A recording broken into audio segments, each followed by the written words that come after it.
Let me see. Sometimes that camera be running.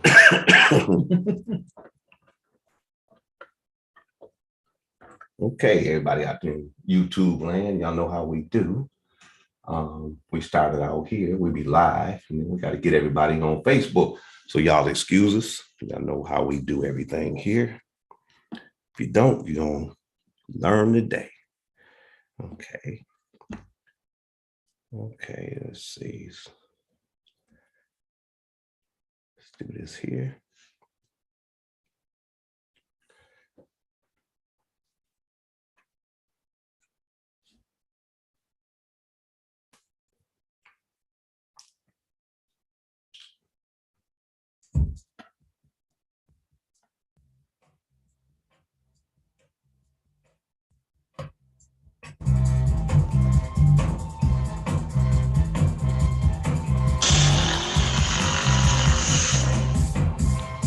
Glad I got the mics turned off. You put it on Facebook now? Bryan, you put it on Facebook now? Now it's on, yeah. See it? Yeah. See it?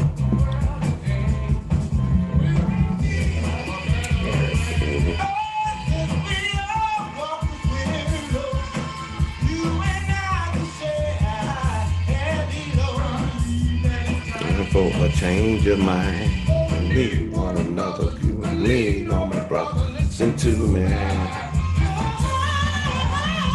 People, we got to do better. We got 5 folk out there already.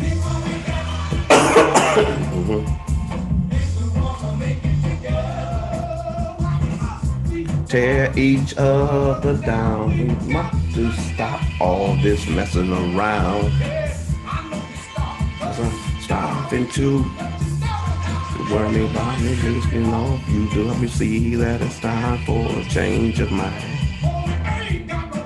And so ain't funny, listen to me. People, we got to do better if we want to make it together. People, we got to do better if we want to make it together. Oh, you gotta go out.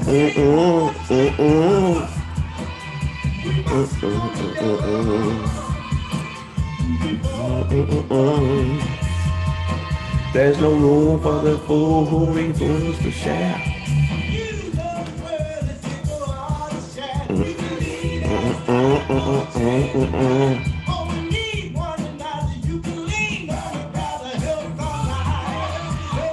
Thank you, Miss Erica. I see you out there.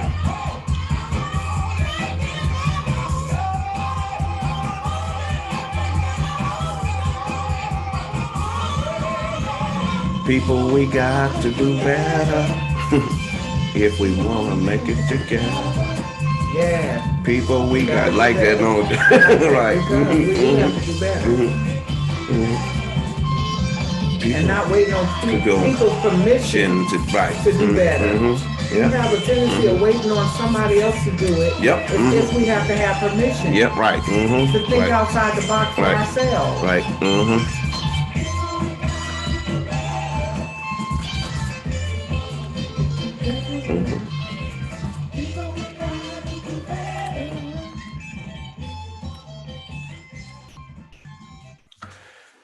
Good evening, everybody, and welcome to Ear to the Ground 197.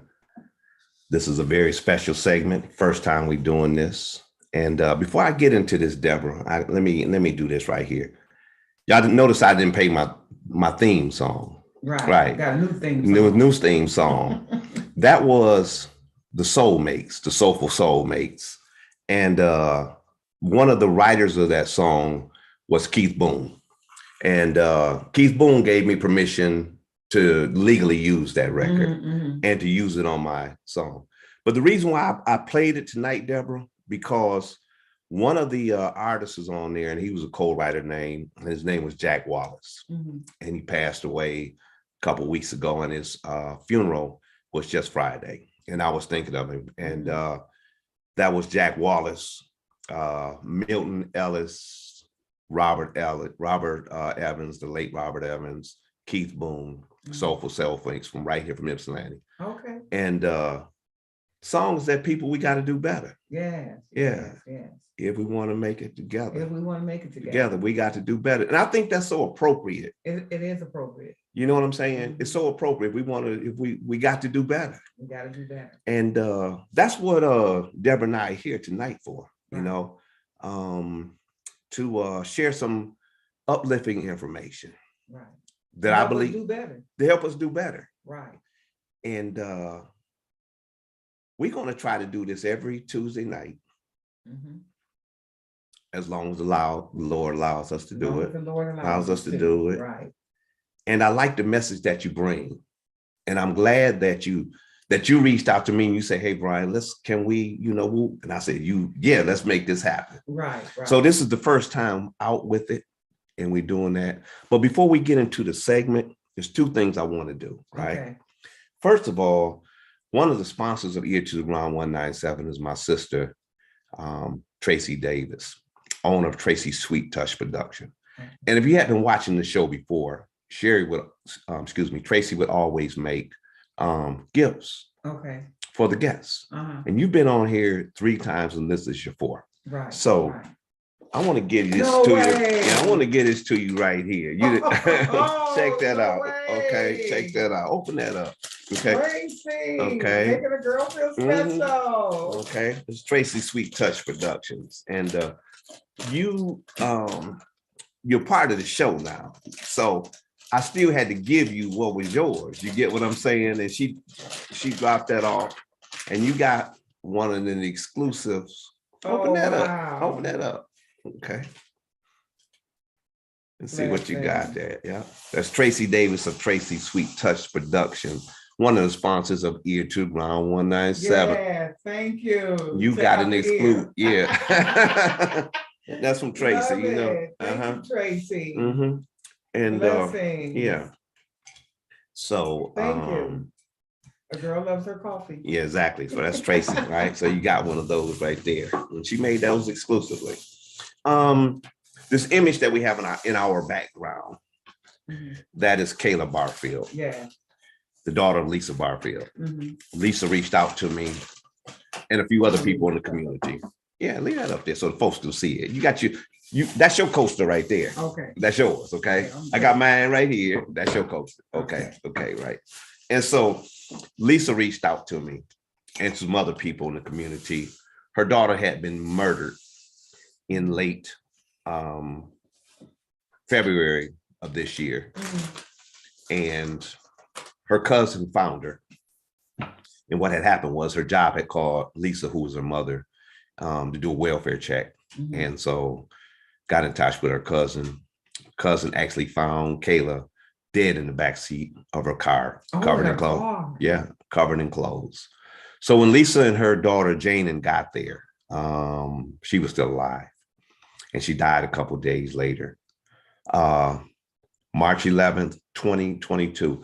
Miss Erica Shamir, I hope I'm pronouncing your name correctly, but thank you, love, for posting that into the comments. And thank you. And if you do a favor for me also, Miss Erica, would you put that picture that's on my Facebook page into the comment bar? Thank you for sharing that. And she said it was March 11th is what she said. Okay. So right now, the murder is still unsolved. And so Miss Erica said that was my best friend. Wow. Yeah. Woo. Let me catch myself. Yeah. So we're gonna get to the bottom of this, Miss Erica. Right. We're gonna get to the bottom of this. So the case has stalled.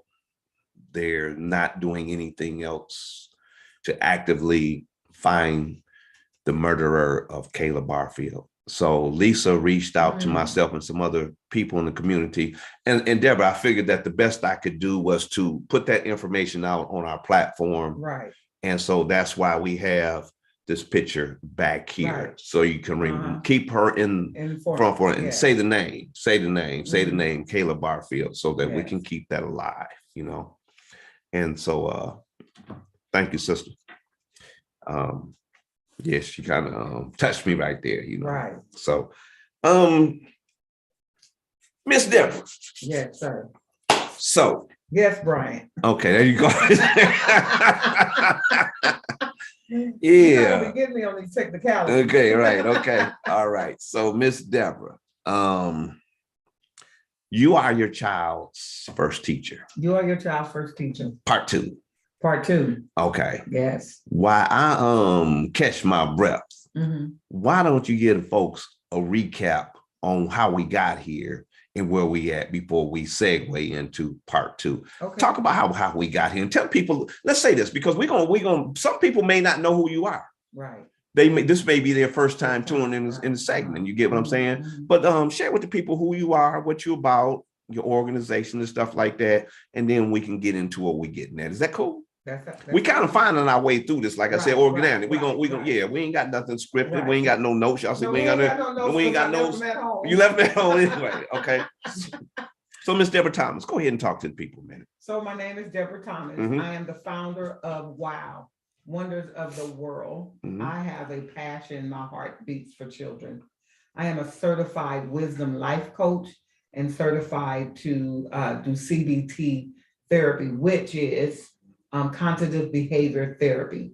Cognitive behavior therapy helps a child when they're dealing with different behaviors. It teach them how to use their imagination, how to go to a safe place, find a safe place in their mind and take them away from the place of environment. So it's tools and techniques that you use to help a child that's struggling with behaviors. And I absolutely love using CBT with children.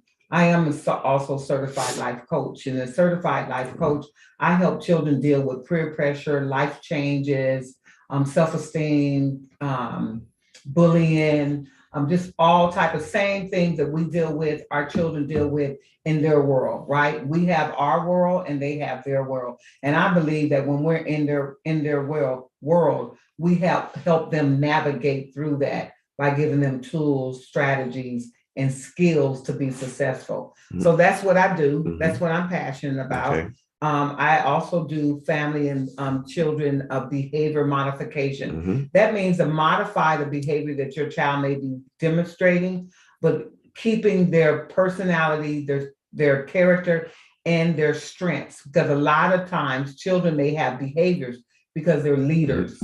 Right? So hold on to that leadership skill, but modify the behavior and put it in a perspective where the child can continue to be successful, but yet be a leader. A lot of what we find ourselves doing, and not intentionally, but we find ourselves doing is correcting the behavior, but we suffocate the child in correcting the behavior, right? We smother them, they may lose their self-esteem, their self-identity, because we're focusing on the behavior and not really focusing on what is triggering the behavior so that we can, I have 9 grandchildren. I have 6 kids of my own.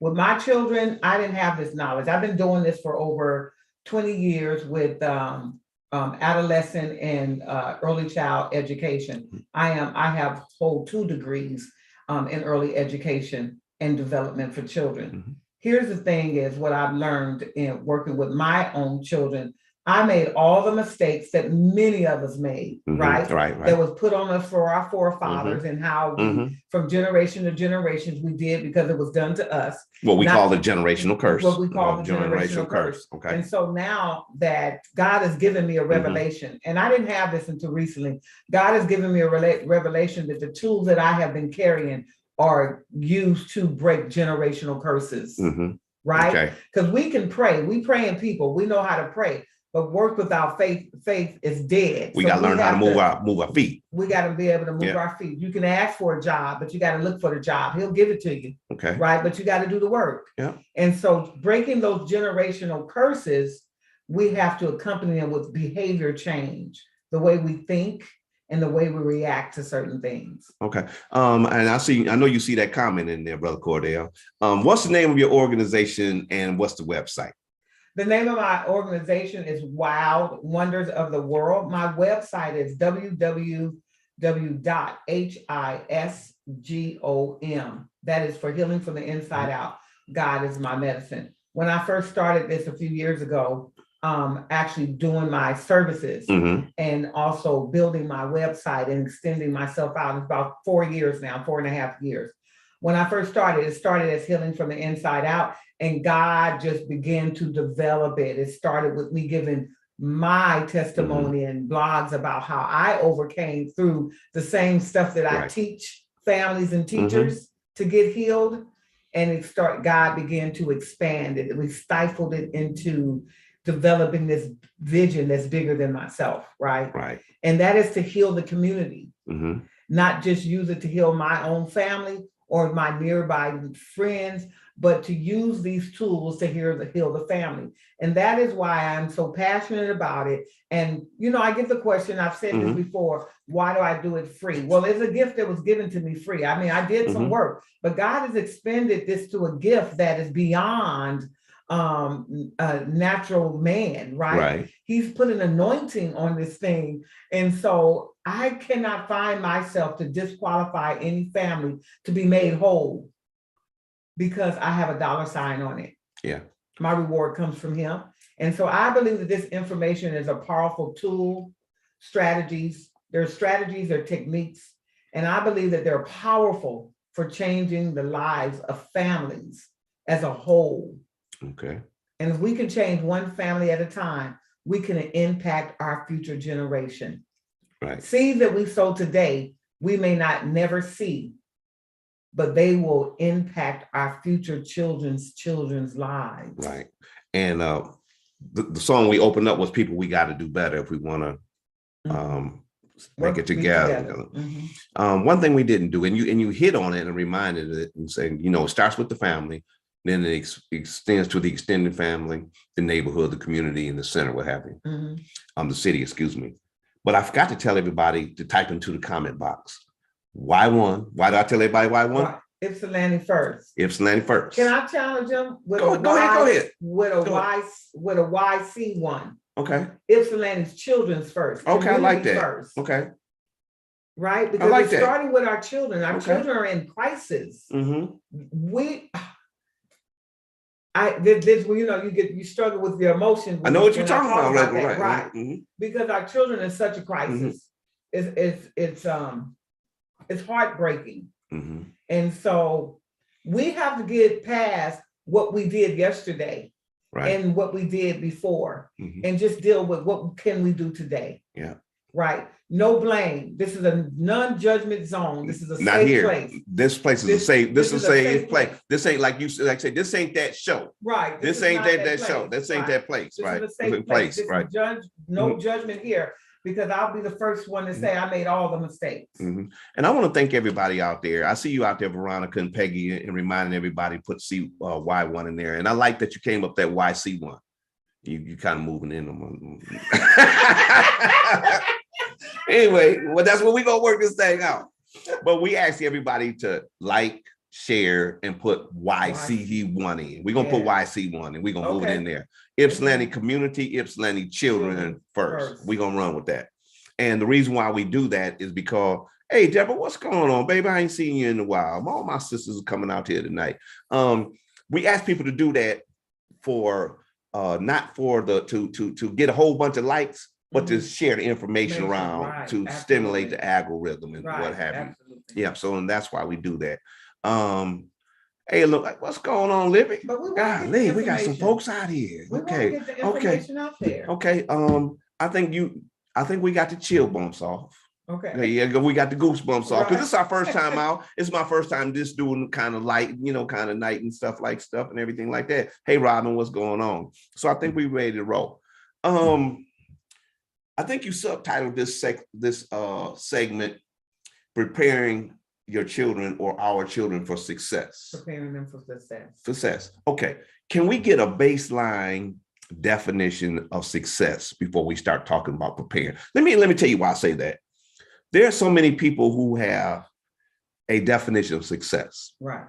Meaning that if you didn't score 50 points in the game, you weren't successful. Right. If you didn't get straight A's on your tests, you weren't successful. If you don't make $2 million a year or $1 million a Right. year and live up in Beverly Hills, some kind of way people have said, you're not successful. Mhm. You see what I'm saying? Mhm. And so a lot of people have been putting those guidelines on them, and they're doing the best that they can. And they've done all the things that they can, and they feel good with themselves, with the achievements have done, only to have somebody come back behind them and say, you're not a success. Right. You feel me? Right. So can you give us a baseline definition of what you're talking about success? When I say successful, Okay. it's giving your children the best start Mhm. to achieve whatever's placed in their hands, right? Okay. So that means is long as they can walk away and say, I did my best Mhm. with the information that was given to me, Mhm. I am successful, Okay. right? My name may not be on a billboard, That's right? what right. But I'm still successful. Successful, right. I'm successful in my own truths, right? In my own achievements. I am successful. Right. Look. This lady said, I'm new here. You are a great interview, sir. I'm a success. Let me pop my collar. You are success. I'm successful. Right. Go ahead, Deborah. I had to say And it. so Yeah. when we prepare Okay. our children, we are preparing them to be confident, Mhm. have self-worth, Okay. and make good decisions. And that's successful. Okay. When you can make good decisions to keep yourself in line with your purpose, Mhm. that's successful. Okay. You know, we think that if our children don't go, everybody don't go to college. Everybody Let's don't just go to college. and be real. Yeah. Okay. And I am an educator, Mhm. a generational curse breaker. Okay. Okay, so I understand education. Mhm. I'm an educator. I believe in education. Mhm. But all of our children, the reality in the world is that they're not all called to college. Right. Somebody has to work all of these other wonderful places Mhm. and service communities that we also love to go to. Right. And if my child gives their best and Mhm. they become a manager Mhm. over fast food, or they become a regional manager over, Mhm. they're successful. Okay. If they are just an everyday server Mhm. in a restaurant, but they have self-esteem, Mhm. they're kind, Okay. they're generous, right? Mhm. They are respectful, they're a success. Right. Right? We should not feel that we need to be successful tanging on tangible things. Okay. Something you Right? can touch, you can feel. You can feel and touch. Right. Physical. Okay. That you need man to have a false image Like of illusion of success. Like the young brothers running around here today. If you don't have a big $30,000 chain on, bling, bling, bling, yeah, bling. You're not doing nothing. Yeah, you get what I'm saying? Because I got this chain, right? And it's cubic zirconia. Mhm, It be mhm. shining. Right. And it's stained, let me tell you, and it's made out of stainless steel. And it's shining. Right. And they say, man, that's a bad chain.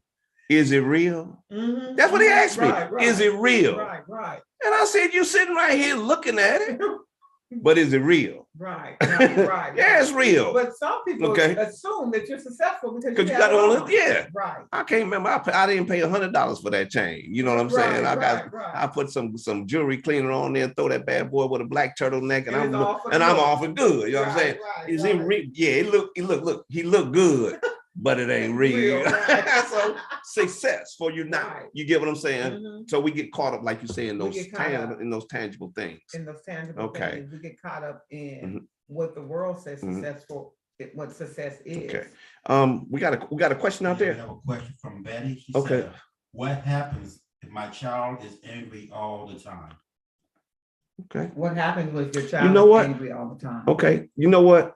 What we gonna do with that? Let's write that down. Okay. Write that one down, Devin. And the reason why I say that, that's Cordell out there. And if you got some questions, and they're and all questions are important. There is no dumb question. There is no wrong question or anything like that. We might not be able to get to your question, or your question may not be immediately answerable, but we're going to put them down. Okay? Yes. Okay. So what I would like to do right here, Deborah, because we got a baseline definition of success. Right. And we subtitled this, Preparing Our Children for Success. Let's take off from there in their own right. share with us how Deborah Thomas is going to prepare our children for success. Let's start off from right there, and then we can get into those questions and stuff like that. Is that fair? That's fair. Okay, all right, then let's start off right there. Okay, then. Well, I'm gonna sit back and try and listen. Okay. Mhm. One of the things that we do to prepare our children for success is to allow them to have a voice. Okay. Right. Mm-hmm. Help them learn how to identify Okay. with their emotions. Mhm. Right. It's like she was just asking about the child is angry all the time. Helping that child understand their emotions, and maybe they discover that they're not mad. They could be just frustrated or disappointed, right? So these are the things that we do, some of the things that we do in helping our children be successful. First of all, we have to start with the ground bottom, at the very basic foundations: self-esteem, self-confidence, having a voice, being okay making mistakes, but when they make mistakes, be there to encourage them. Okay, here's where you were almost there. What do you think you should do next? Challenging them to be thinkers, critical thinkers, think outside the box, and letting them know it is okay to make mistakes, but don't let that mistake ruin you or stop you from growing. That just the bottom basic foundations, right? When we don't have that basic foundation of who we are, how I feel about myself or other things around me, we don't just gain these tools, empathy. We don't just gain these emotions and these behaviors, and as we get older, these are things we have to be taught from the beginning. So if you're teaching your child to talk in a calm voice, to do not be hooping and hollering, to stop throwing temper tantrums, but all they do is see every time the bill collector calls or somebody cuts you off on the side of the road and you hooping and hollering and carrying on, you're contradicting the very thing that you're trying to teach your child. So the number one way, the first way is by role modeling. Okay. Right? All right. If you're trying to teach your child something or break a generational curse that is in your family, like anger, then what you do is demonstrate what it is to not be angry, self-control, and talk that thing out. And so that your child can hear that. I'm really angry right now. I'm going to take some deep breaths, or I'm going to go walk away and get myself calmed down before I deal with this situation. Because that's what your child is going to learn, how to deal with different situations. Our children are watching. Yes, they are. We don't know that they're watching. Yes, they are. They are gimmicking us. So before we blame our children for their behavior and how they're responding, let's do a self-check and find out how much are we responsible for some of the behavior. Not all of it. Some things are chemical. Some things our children just battle, right? Some things are just inherited. However, let's don't allow those things to be excuses for why we don't start doing the work that we need to do to get our children and our families healthy. Yes. Beverly Turman, that's my sister out there in Virginia. What's going on, Bev? Babaloo. You think I forgot that? That's what we used to call her, because that's what her brother called her. We call it Babalooey, right? What's up, Babalooey?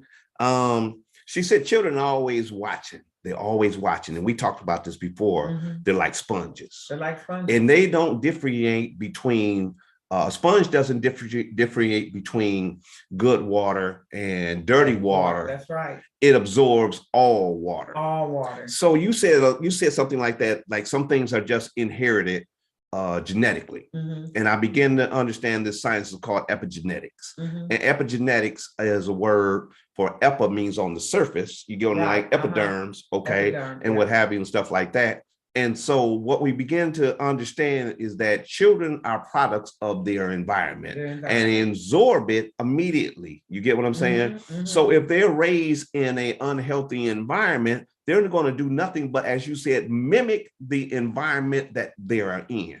Now, one of the things we talked about before, Deborah, is when we were talking about, we can work on these children. We really can help. We can do it. Children are, if I can use the analogy, like Play-Doh. They're flexible. They're flexible. They're malleable. They're moldable. They're right? moldable. Yes. And they're teachable. But once you, as a instructor, and myself doing what I do in the community, and my services is working with mental health and substance abuse. Okay.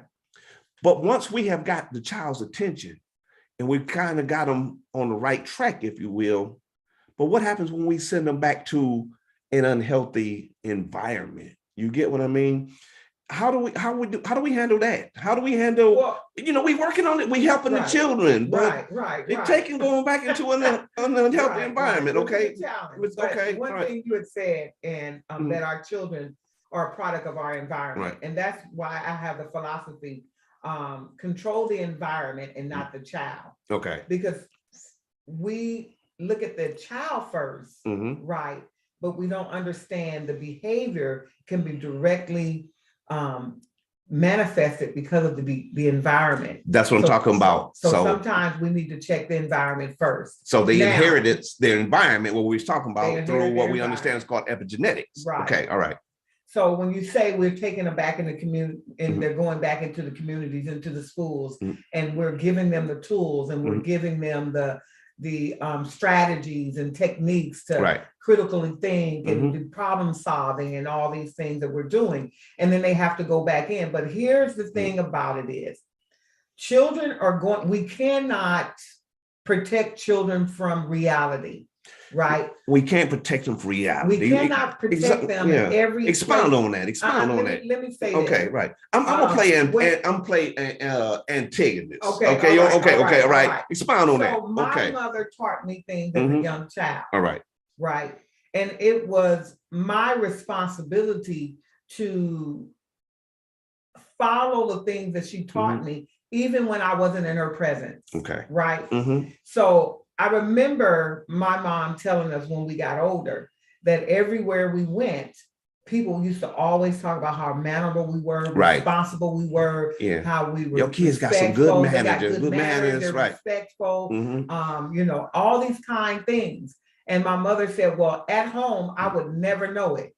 But when she realized Mhm. that it wasn't as important how they did it when they were home, Okay. but the things she taught them, they were able to execute them when we weren't at home. Okay. And that is the goal, is to empower our children Mhm. to be able to think outside the box, be critical thinkers, make rational decisions Mhm. when they're not in our present. And that's why we start when they're younger. Okay. Right? Now, our children that we have not grasped a hold to this, we haven't got the idea, we're going to just start afresh, and my child is 10 years old. The work is going to be harder, but it's not going to be impossible. Okay. Right? My child is 14, he's around peer pressure and all that. Well, let's start where we know his biggest challenge is. If you know your child is dealing with peer pressure, let's start there. You may not be able to, do the other things, but implement a little bit of that, but really gear into peer pressure, teaching them not only how to say no, but also teaching them how to say no and empowering them. I would really like to be your friend, but my mom, if she was to find out do that, that would get me in a lot of trouble. I'm really planning to go to college when I get older, and that would probably get me in trouble. Right? Giving them words other than just no, because people tend to take your no and persuade it to be yes. Right. So I believe in empowering your children and giving them information, other ways to say no by standing their ground. Right. Right. Mhm. So that's what we have to do. Okay. If we start with the ones that we can get right now, these mothers and fathers and parents and grandparents that have custody of your grandchildren or have young children, or you just had a baby and your new mom, I would encourage you to get into this class that's coming in up in January 14th. And also on the 15th, you are your child's first teacher, because that's where you're going to get the groundwork. As moving forward, as your children are older, it is not impossible. It is not impossible. The work is harder. It is harder. I'm not going to mislead you. The work is harder, but it's not impossible. I have literally impacted families, homes where their children was 14, 10, 11, and then 4 and 5. And their families are impacted by these tools, strategies, and skills. Okay, we're gonna tap on them in a minute. But Brother Cordell, I think somebody had a question. You can read that question right there. Catherine Thomas have a question. What do I do if I remind my child of the rules every day before school, but they keep getting in trouble several times a week with the same behavior? Nothing seems to be working. Did you get that, or you? I did get Okay, that. okay, go ahead, hit on that And one. I'm a really hit on that, and I think that this is where you have to get the critical thinking, and you have to kind of think outside the box. What happens is we tend to remind them what they're not supposed to do instead of enforcing what they're going to do. Okay. So instead of saying, you're not going to interrupt the teacher, you're not going to run into the class, what you're not going to do. So they're rehearsing that. But what we can do to change that is, you're going to use your walking feet today. Are we raising our hands today? Reminding them of the positive things, enforcing the positive. Because what you practice is what you become. Okay. So if we practice saying we're raising our hands, we're waiting our turn, we're using our walking feet, right? We're being respectful. It's different than saying you're not going to, because all they're hearing is, oh, I'm not going to scream out loud. I'm not going to hit my friend. I'm not going to the principal's office. I am capable of going through school today without needing to go to the principal's office. That's what I'm not. Okay. Right? Now I'm gonna be antagonist. Okay. What about that child who is raised in that environment where that parent is sending the child to school, and you don't let nobody disrespect you? Don't let nobody tell you what to do. You do what you want to do and stuff like that. And that child is being encouraged to live with a false expectation, a false reality. You get what I'm saying on what life is, and that and there's a lot of parents that actually unconsciously, through those generational curses, teach their children to go into school and to be disruptful. Right. You disrespecting me. The teacher tells the child, hey, keep your voice down. I ain't got to keep who you think you talking to. Okay, all right. You understand what I'm saying? Yeah. And it's recess is over with. Time to sit down. I ain't got to sit down. My mama said I ain't got to sit down. All right. Don't touch that. Right. I can touch what I want to touch. It ain't yours. Okay. So you sound like the last experience I had at the last school. Okay. So we had all of that. So what you're saying is that this is what the child wants to be able, but we have so many children. I shouldn't say so many.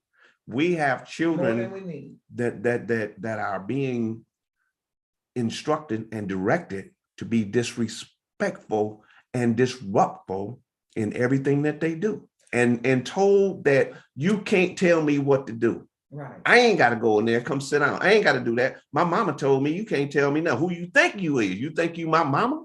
Right. Okay. I'm just throwing that all out there. And I'm trying not to cuss. Right. And this is all true. Okay. I mean, I had this experience just recently. Okay. But here's the thing. This is where I'm encouraging people that are in places in our community that have access to our politicians and hierarchy, right? Okay. To change some things. Come on. All right, there we go. Because our school system is not designed to address that. There's not enough of me in the school system to help these children that are dealing with that. Because when I was in there and I dealt with at least 5-7 kids in that 4-hour period that I was in there, I was able to reach each and every one of those children. I was able to help them and redirect them. But there's not enough of us in there. Come on, right? Say who is us? This ear to the ground 197. Who is us? Let's put a face to it. There's not enough coaches in the school, behavior coaches that modify behavior, that teach self-esteem, self-confidence, that are educated to know how to address these. Psychologists do a little different, right? They have a different skill set. And I'm just going to be honest, this is no sight to them. We all have our rightful place. Right. Okay. Right. And we work together to get the best we can for each and every individual child. And each and every child have their own DNA, so they have to have their own plan for us to work with them to help them be successful.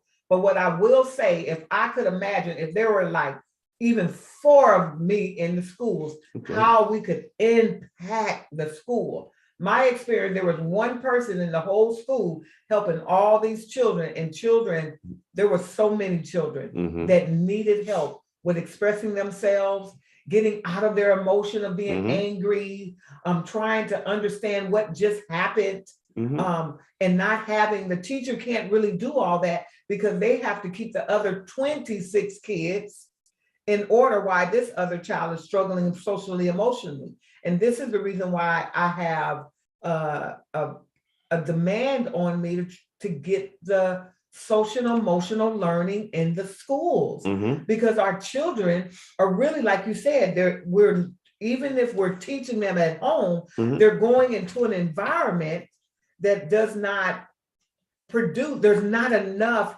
cultivating the environment so that they can grow in the way that which we desire for them to grow. Okay, Miss Deborah,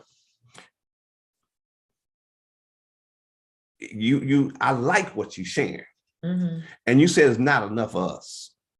I got to narrow that down enough. There's not enough Black women who understand our children, and you're able to because of your life experiences that you went through. You get what I mean? Right. I can't take you nowhere that I ain't never been before. Right. I can't navigate somewhere that I ain't never been for, talking about this is the way to go. It's life experiences. You get what I'm saying? Now, you came up from Inglewood, California, right? And on the shows before, you shared some of those life experiences. Right. And so what I would like to say is we don't have enough of us in there. We don't have enough of you up in there. You don't have enough me in there. No. You know what I'm saying? Okay. We don't have enough Black folks up in there who understand our children because they have came through the environment and sometimes still live in that environment, and they're able to navigate that environment the child is in, and they're able to empathize with the child. Some people, they can have the best education in the world. I know people got PhDs and master's degrees in sociology and psychology. What's going on, Valerie Kelly? I got to introduce you to my sister, Valerie Kelly Bonner. You got to meet her, and I got to get back on. That's my sister. She got her own show that's called Black Coffee, No Sugar, No Cream, No Sugar, and she out cold, right? I see you, babe. I see you, Valerie. Thanks for tuning in. But dig this here. They ain't got the empathy and the understanding. And they got highly degree, but they cannot even deal with a 5 or 6 year old Black kid that's acting out on a tantrum. As soon as that Black child calls them all kinds of names, whoop-de-whoop-de-whoop, and then get to snatching and all this kind of stuff. I've watched, and I know what I'm talking about. These white women have called the police on our juvenile men, and now they have caught cases, and they've got into the system because they didn't know how to deal with the anger that this young man or this young, let me say, this boy or this girl had, and their only recourse, because they got so frightened. You know, Becky got so frightened, she clutching her pearls and everything like this. This little 7-year-old boy said he's going to kill me. You get what I mean? Right. And they called the police, and then they got the little 7, 8-year-old, 12, 13-year-old boy in handcuffs, and he's up there Hogback Road. This is for real. This is reality. You get what I'm saying? This ain't no something I'm hyperbolizing and embellishing. I know what I'm talking about. School to prison pipeline, Valerie. Exactly, 100%. Right. So to disrupt that, we ain't gonna get off subject. We're gonna keep this down because we're gonna be here for a few weeks. And I know we can't solve all the issues on one show. Right. There's many of them. It's many of them. So we're gonna stick with it.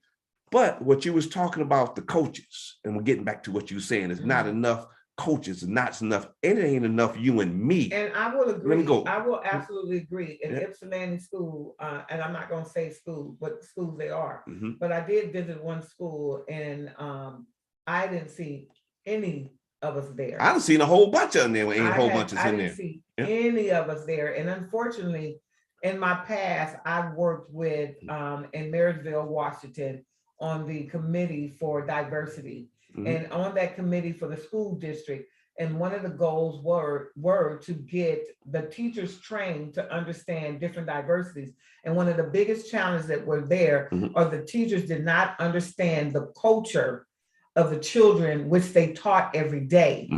And so their way of interaction or coming up with discipline or correction for that child was not suitable, because most of the time children are just operating off of what's in their environment and in their culture, right? And if you don't understand, one, for instance, this is my own personal experience. My son my middle son Marcus was having, he is being labeled. He's an introverted kid, introverted, shy, but because he wore clothes a certain style and he was challenging for the teachers, they labeled him in his IEP, which is an individual educational plan, because he needed help with reading. He went from needing help with reading to having behaviors to being told in him, they put in his file that he had ADHD that was never diagnosed, never tested for, and said that he was a gangbanger. Right. An introvert. He either introvert or is he a leader? Which one is he? So I challenged the superintendent and they removed it. And then later the teacher was reprimanded for it because I saw to it.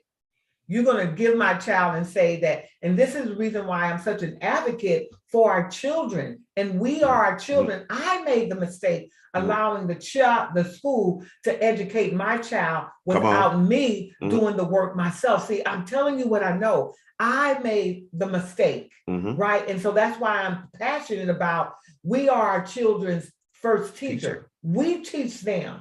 And if I would have had the understanding that I have now, I would have had a different result, right? Because my son could not come home and say, Mom, this is what's happening. Now, later on, we found out some other kids was moved into, true story, moved to my son's new current school. And the teacher called me on the phone. She said, you know what? I had been believing that Marcus was just saying this, and I didn't think it was any truth for it, but he kept telling me that his last teacher used to hit him to discipline him with the ruler on his hand. But when I found out, another kid from his school from last year now is in his classroom, and they were sitting back. You remember with the teacher and calling out her name. And she said, I was compelled to call you and let you know, and I will support this if you take it to the superintendent. She also was reprimanded. She is no longer a teacher, actually. Yeah. But my child was behaving. Now we're dealing with the behaviors, and I'm saying, but my son doesn't act like this at home. I'm not sure. Now I witnessed him having behaviors, but come to find out, the behaviors started in the environment because the teacher did not know how to discipline a child that was hyper or just funny or just different. Exactly. He was just different. He didn't learn like the rest of the children, right? He had IEP, which is for education. He needs special ed, right? Special assistance with his reading and mathematics. And because he was challenged and it took more time, you know, when children are in class and it's taking more time and, you know, they get to being silly and to distract from them not learning, they may become the class clown. And that teacher didn't know how to deal with that. So she would strike them with the ruler. That's where the behavior came from. It wasn't my child was having behaviors or he was a defiant child. He was actually reacting to the environment which he was operating in, and he was learning these behaviors. There are behaviors that children can learn. They're not always we're just inherited. There are behaviors that children just deal with because of social and emotional. Maybe they don't understand their emotions, but there are also taught behaviors. Yes, they are. My son was taught a behavior, and by the time I got heated to it, he was cultivating that, right? He was moving through. He had lost total respect for teachers in the school. So anything they told him, by the time he was like 10 or 11, this was still young. By the time he was 10 or 11, he had no respect for the teachers. Anytime they would ask him something, he was doing that very same thing you just said. I ain't got to listen to you. Blah, blah, blah. But he was being taught totally different in the home, right? But I relinquished my authority and right and left it up to the school to teach my child something that I should have been teaching him. Right. Thank you for espousing that so eloquently the way that you just did. Deborah, we burning up some minutes, right? And one thing I would like to do real quick is just to remind everybody that the reason why I have this picture of this lovely now deceased young lady up there, that's Kayla Barfield, the murdered daughter of my sister, Lisa Barfield, who was killed in Maryland, killed in Washington, D.C. area, late February, early March, and her murder is unsolved. So that's why the image is right there. And we want y'all to say the name of Kayla Barfield. Lisa Barfield and Jana McDougal, her oldest daughter, will be on the show next Tuesday at 11 o'clock. And they're going to share the details. But the reason why we have this image up there is because we want it etched into your minds, right? That this family needs some closure. Right. They need to know what happened to their loved one. Right. And so what we're going to do is we're going to do our best from this platform is to make people aware of what's going on, what the police are not doing to solve this crime. And so if you would, I have an image that is on my Facebook page. It's pinned to the top. If you go to my page, if you would, please share that image around. And if you have people in the Maryland, DC area, get that to them. That's what we like to do. But anyway, Ear to the Ground 197 is brought to you by Tracy Sweet Touch Productions. And you can find Tracy Sweet Touch Productions and her assistant just came in, her number one right-hand lady, my other sister. You probably say this Negro got more sisters than everybody is, right? Vita Hesterly, right? She helps out Tracy with a lot of those things, like those cups that she just made right there, okay? Tracy Sweet Touch Production, uniquely created gifts for any occasion. You can find Tracy at Instagram at Tracy Sweet Touch Production, Facebook at Tracy E. Davis, TikTok at Estella Fabulous, Pinterest, Miss Tracy E. Davis, or you can email her at dallas2dakota@gmail.com. That's Dallas2Dakota, the number 2, like the city and the state, Dallas and Dakota. So I wanted to get that out there, but I want to get back to what we're here for, and that is preparing our children for success. Right. Okay. And we got a baseline definition of what success is, right? But Deborah, what about those families who are raising their children up to be antisocial? I'm gonna try to stay there. Antisocial. Let me get to it. Raising them up to be a gangster and a thug.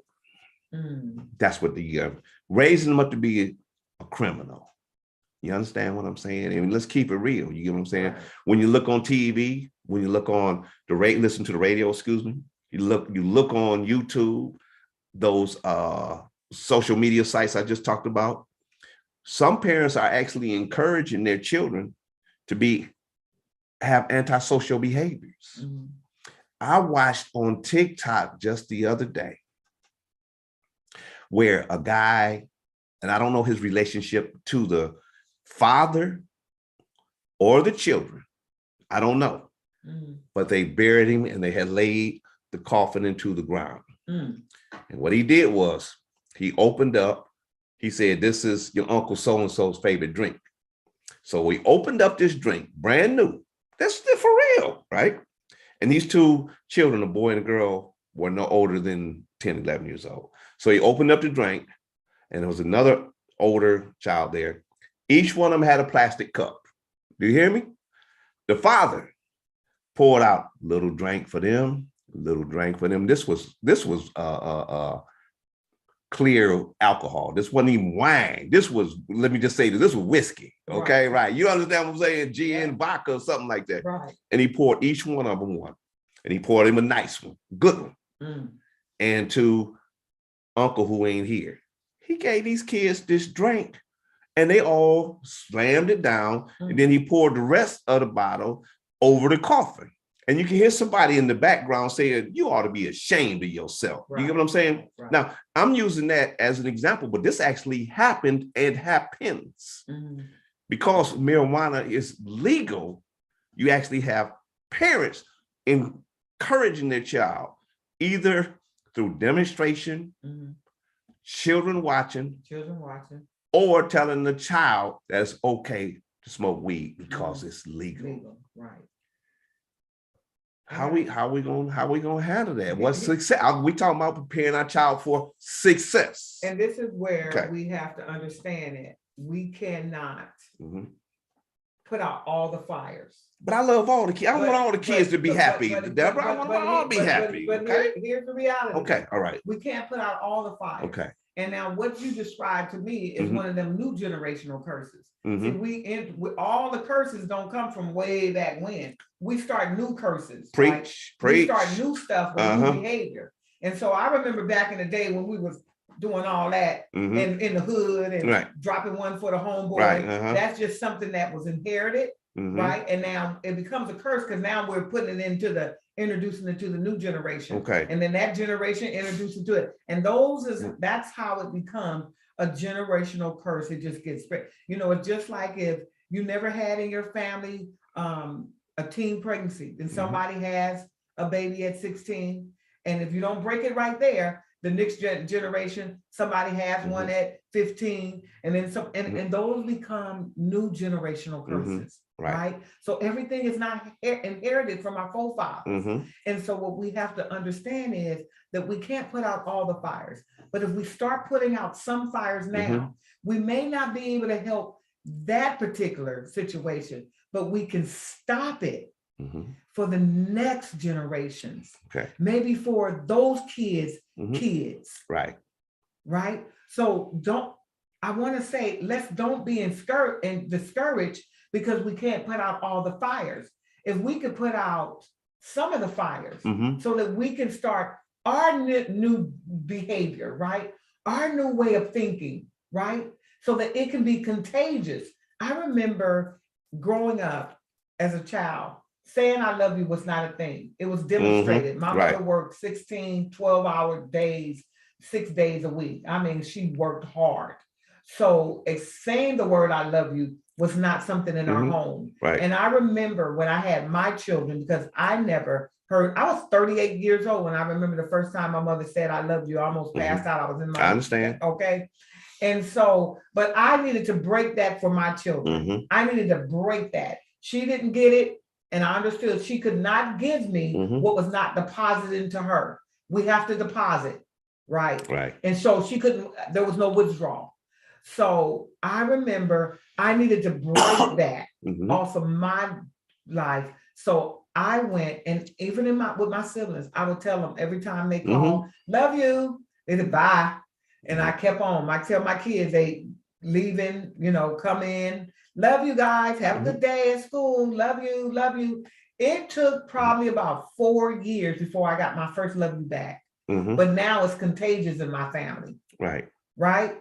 So I kept dropping seeds and dropping seeds and dropping seeds until I received the harvest. Now my oldest daughter is 40 years old, and she's here today. She probably be in my lap, hugging all over me, talking about how much she loved me. It is, you break the generational curse. And sometimes you may be doing the work by yourself, but it won't be in vain, because that one seed I was doing by myself affected all 6 of my children, right, and their children and my siblings, right? Just me standing on my own by myself. Right. I was sharing with you last time, and I was thinking, a lot of people, if you don't know me, you don't know me. There ain't nothing that nobody can say about me that I ain't said about myself. Right, you get what I mean? So some people say, I didn't know that about Bryan, and other people be like, you ain't know that. I have 5 children, and I wasn't active in their life. I'm the proverbial sperm donor. You understand what I'm saying? And all my children look just like me. That's the crazy thing, but they look just like me, right? And I told you what my one son said to me. He said that you are the poster child for the absentee Black father. He told me that to my face. And don't think it didn't hurt. It didn't hurt. That hurt. But dig this here. See, I'm an ex-dope fiend, right? You get what I'm saying? I shoot heroin. You understand what I'm saying? I hit crack every now and then. I ain't like crack. You know what I mean? I'm dope fiend. You get what I'm saying? Right. I did every drug that you can name up underneath the sun. Right. That's real conversation. Right. But true story, ex-wife, I actually left a needle full of blood into the daycare. You understand what I'm saying? And I had to be removed from my home. Okay. You get what I'm saying? Right. I hear you. And so, but, and I'm not giving this excuse, We're talking about breaking generational Curses, curses, right? And I have 5 children by 4 different women. Okay. And I was married to all of them, except for one. The point I'm getting at, my absentee from my children broke that generational curse because they don't display or do any of the behaviors that I did. Right. They were not. They ain't been to prison. You understand what I'm saying? They ain't been to jail. Right. I got 3 of them that graduated from college. I got one of them that's very successful. And I forget the name of the company in West Virginia. I got a daughter that graduated from Michigan State. I got a son that graduated from the University of Michigan. I got a son that graduated from North Carolina Central University. I got another son who's very excellent, just like me in the trades. And ain't none of them got that bullshit that I had. Right. So some type of way, and I'm not trying to give no excuse. I'm not trying to brag on it or nothing like that. But children mimic the environment that they're raised in. So they didn't get to see their daddy out here cutting the fool out in the streets and all that old kind of stuff. Now it hurt when I left the home. Right. Most of the time I didn't leave voluntarily. Right. You understand what I'm saying? Put it down. You know what I'm saying? We're gonna talk, we're gonna do this show, Deborah. We're gonna be honest with each other. You know what have you. But we talking about breaking the generational curse, and we talking about preparing our children for success. Right. Sometimes our destructive behaviors. We have to remove ourselves from that environment if we want our children to have a better chance. Well, if we want to make it, you get what I'm saying? The song said this morning, we'll make it better. Now, that's my story. That's my story. But here's the good thing is, the positive thing is that's not who you are today. Exactly. Right. No, that's what. And so now you can enter back into their lives. Yep. That's why people be cracking me up. They say, you used to be a heroin addict. Yeah, I'm spending down dope feet, scandalous in the motherfucker. You get what I'm saying? Scandalous as hell. You know what I'm saying? Rapscallions. You know what I mean? Straight up and down. I'm not bragging. Right. You understand what I'm saying? But that was a transformation process that I had to go through myself. Right. You get what I mean? Because we are products of our environment, and we bear those scars. And so one of the things that you're saying is so powerful to me that's impacting, and I hope that your viewers are hearing. That's who you used to be. That's how I used to be. As discouraging as that may have sounded then and was as a reality, right? It didn't stop you from becoming a better person. No, it motivated me. Right. And even though that some of your loved ones and people around you may have given up on you, and you may have been however old you were when you came out of it, it still wasn't impossible for you to learn a new way. Exactly. So it is not impossible. If he can learn a new way, our children can learn a new way. This is what I'm saying. Don't be discouraged because your child is 17. Don't be discouraged because your child is 14. If we can learn new ways, if we can learn new behaviors, if we can learn how to love ourselves, if we can understand our emotions, self-esteem, rethink, you had to become a problem solver, right? You had to learn how to think outside the box. You had to learn how to shift the way you handle problems, right? Shift the way change affected you. All of these things you had to learn outside of allowing God to come in and do some work in you too, right? To become this person you are today, right? You had to learn some new skills, strategies, and techniques. You ain't lying, right? To be successful, right? So what we did was we changed our liabilities into assets. You understand what I'm saying? We changed our liabilities into assets. That same go-getter mentality and spirit I had. You know what I'm saying? Do you know what it is to like wake up in the morning and be flat broke, but you got to get $50, be 12 o'clock without being dope sick? You got to do some shit.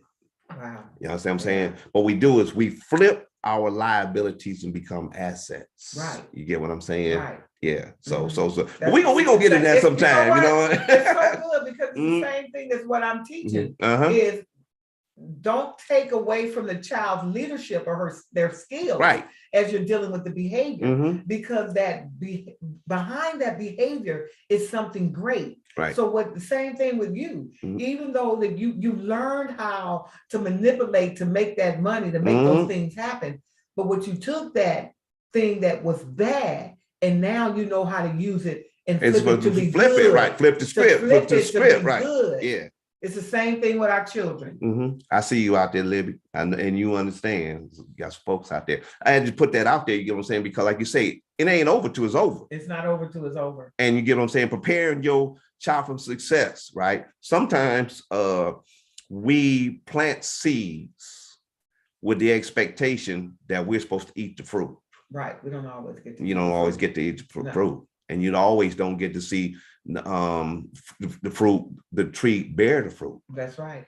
But your responsibility is to seed and nourish the seed, nourish the seeds, and weed the garden. That's right. Yeah, and not hope for the best, Keep but the pray for the best. in which the seed is being planted, right? Nourished, right? So keep the environment which the seed is planted. Nourished. Okay. That is what we're doing with our children. Keeping their environment in which we're planting seeds, which is our children, right? Nourished. Yeah. So preparing our children for success. We just in the preparation stage. That's all we doing. We leveling the ground, right? Ground. That's all we doing is leveling the ground. Right. We getting all the rocks out. We getting the weeds out. We getting the contaminants out. Right. We getting the broken glass out. We getting them empty cans. We getting the beer bottle tops and all that kind of stuff. That's all we doing today. That's all we doing today. That's all we doing today. I don't know what we're gonna do next week, but that's all we doing today. Right. All we doing today, Deborah, we testing out the equipment. We got Cordell over there on the microphone, answer the field of the calls. Right. So it's dark outside, making sure the cameras is right and all that kind of stuff. We tried our iPhones to see if we could use our iPhones so that people can call in. We found that in when we work. So all we doing is prepare the ground. Right. So as we prepare the ground here, we want y'all to tune in with us so that we can continue on with this. You get what I'm saying? Right. And that's what we're doing. We just getting it together right now. Right. We're gonna figure it out. We're gonna figure it out. Because we have a goal to help families and help our children. And so if we could get them to be able to call in and answer questions for you, because I know that this is a lot of information, right? Yeah, that's what I'm saying. We don't want to. Let's slow roll. See. What we used to say right here, right?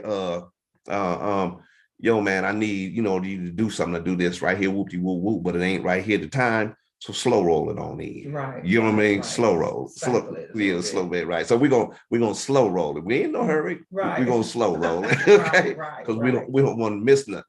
Deborah, I believe that you and I, the mission and the calling, and it's nothing that we're bragging about because we know what it is. We recognize and we heard the Creator's voice. We know that from what he brought us from out of, he didn't bring us this far so we can sit back and thank God he brought me out. Right. No, absolutely. He because right now, if you get real close, I still smell like smoke. I ain't that far from the fire. You get what I mean? My clothes still smell like smoke. You understand what I'm saying? Now I ain't arrived nowhere. You get what I mean? I live my life on a day-to-day basis. I wake up just in the morning and I say straight them down every morning, just for the day. I ain't gonna use no drugs. Right. I ain't gonna use no mood changing, mind altering substance in any form, just for the day. Right. Tomorrow, I don't know what I'm gonna do. Why? I ain't never experienced the tomorrow. But I do is I make up my mind every morning. This is what I'm gonna do today. Right. And so at the end of the day, what I've had, if I don't use no drugs, I've had a successful day. That's right. That is it right there. I've had a successful day. The thing is, everything you're saying that you did, that you do for yourself as a man, is the same thing I'm talking about what we're doing with our children. Right. That's what I'm talking about. Tell them about what they're not going to do. You're telling yourself what you're going to do. That's what I'm gonna do for the day. For today, this is what I'm going to produce. Today, I'm not using drugs. Today, I'm committed to myself. Right. Today, I know I'm going to stand strong. Right. Each and every day, it's the same thing. So to tell that child, don't you run through the room, don't you do that. Just for today. Today. I'm gonna be successful and I'm gonna use my walking feet. Yeah. Today I'm gonna be respectful and raise my hand because I am a respectful person. Right. Just today. Right, today. Right. And that's what we do. We teach our children we empower them every single day. And the more that we reward them and give them the praise, every time you were able to look in that mirror and reward yourself and give yourself the praise, it encourages you for the next day to do it again. Yeah. It's the same concept. I'm so glad that you're sharing your story. Yeah, that's what we're here for. What you're doing is really making it plain that these same principles, same strategies, same skills, we use them every day for ourselves. Why aren't we empowering our children to use them now? They're easier to sponge the information than we are. They're more flexible than we are. Because we have our own set beliefs. We feel a certain way about something. We're more resistant because we're set in our ways. Our children, the Bible says, come to me as a child. Why? Because they're vulnerable and they're flexible and they're innocent. Right? They haven't been poisoned with all this stuff. And because they're not set in their ways, so they're more flexible. Let's don't give up on our babies. Don't give up on our babies. Okay. All right. Marvin Gaye on his album, What Going On? I'm going to play it next week. He has a song that's called Save the Baby. Save the baby. Save the baby. You got to say. I wish I could sing. You got to say. And he be singing, and Marvin be saying, "What's going on? That's cold on everything. You can't sing either." No. We got some singers. We can bring them on in here and do what we're gonna do. Yeah. Okay. Not my skill set. Okay. Mine either. So, Miss Deborah, we 12 minutes. We try to keep it down because people's attention span go back. But I think we met our purpose today. And our purpose was to get the people to know us today. Right. Our introduction. And we preparing. Right. We haven't prepared. We are preparing. Okay. So we haven't prepared. So I think we met our goal. What you think, Brother Cardell? We did all right today? Oh, we did. Let me put him on. So I think we did what we wanted to accomplish today. Right. And what you got next week's show planned out? I do have. What are we going to talk about next week? Next week we're going to talk about my child has normal behaviors, but I still need help. Say that one more time. My children have normal behaviors, but I still need help. Okay. I like that. Okay. So Ear to the Ground 197. I've been your host. Deborah is my guest host, co-host for this segment. And we're gonna be back next Tuesday, same time. We're gonna do this as long as we're able to do it. And we're not in here for the likes. We're not in here for the shares. Let's be honest. We ain't even making no money. Ain't even asking no more money. We ain't even making money. We paying money to do what we do. You get what I'm saying? So we in here because we have responsibility. Is another thing that says, and you said this, and I'm quoting a lot of literature. You get what I mean? I'm not this ingenious person. You get what I'm saying? I'm just following the lead monkey. That's all I'm doing. Okay, is that it says that we can only keep what we have by giving it away. Right. So the only way that we can maintain what we have right now is we got to help somebody. Yeah, that's right. We got to help somebody. Absolutely.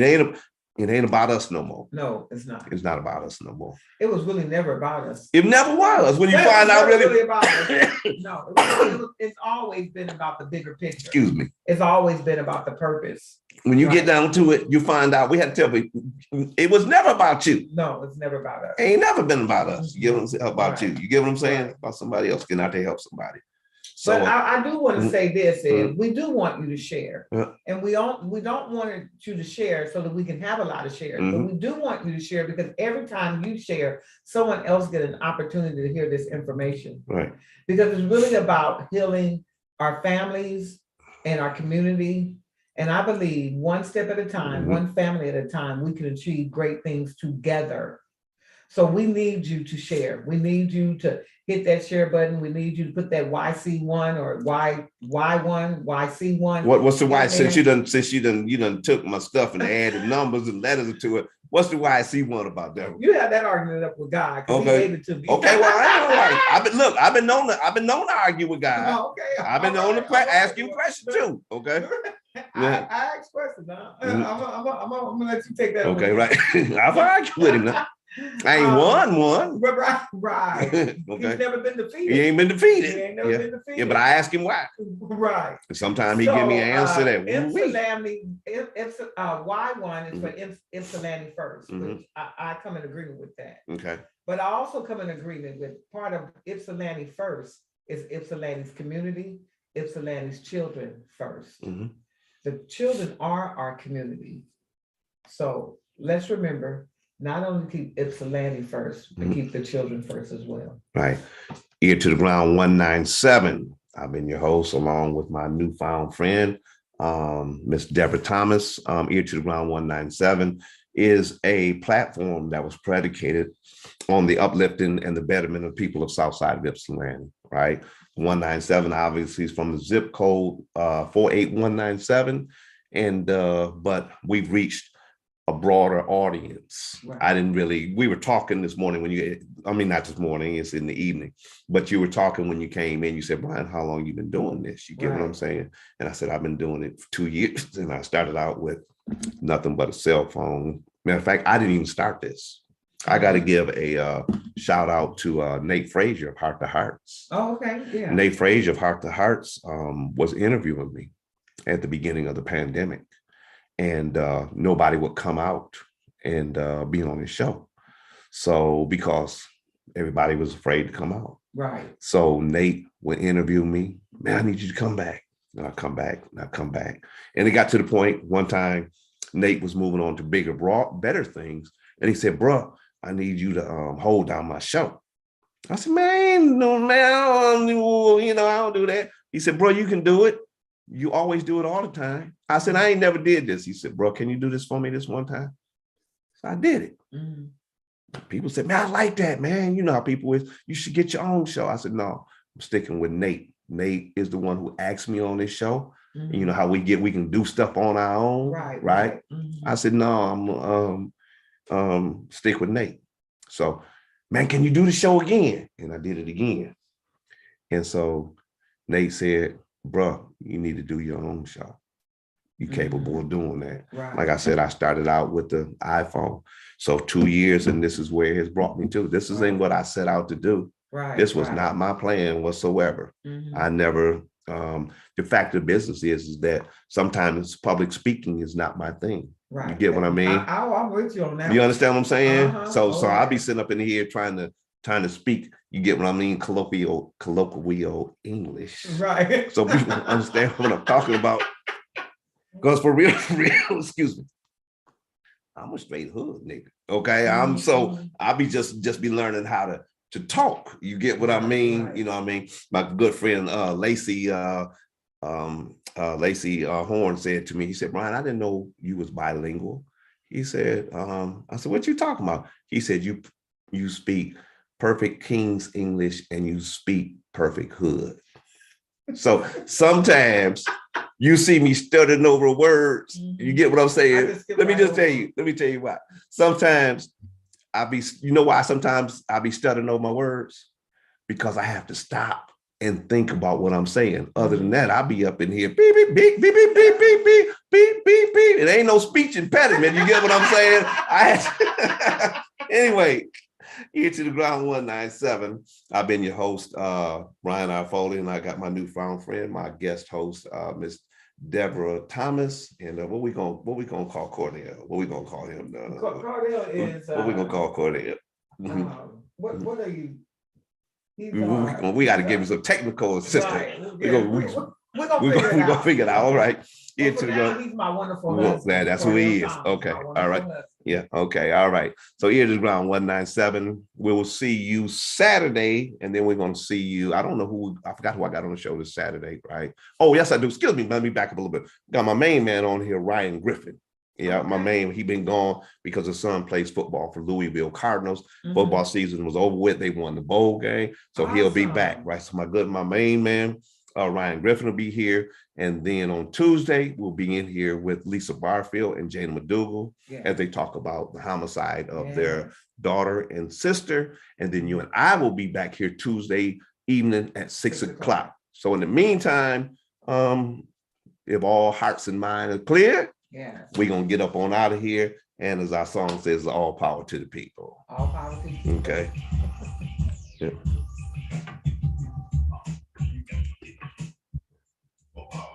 All right. Okay. Well, we having fun. That's what I'm saying. So, right. Good. Yeah, you good? Okay. Mhm.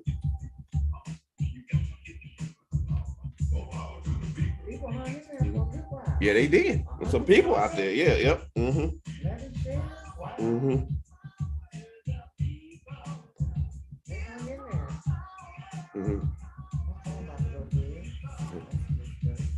Well, thank you, Bryan. Yeah, we did what we, like I said, what we set out to do, you know. Yeah, it was good. Yeah. It was good. Thank you, sir. Okay, all right, I okay. like the way it worked. I did too. I told you. That's why I said we're gonna keep it organic. You see what I'm Thank saying? you. We gonna have no script. We're gonna keep it 100. Okay. All right. Tell Miss Tracy, I'm gonna have to have her do me a cup Okay. for, Yeah. wow, I like this cup. Yeah.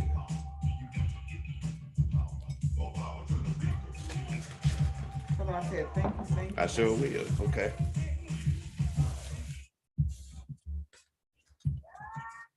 Let me sign off of here on YouTube before. Yeah, we still on, but we good. This is how, no, you good. No, because this is where I want it to be. You know what I'm saying? Okay. But let me sign off of YouTube Okay. because they can hear us. Oh, okay.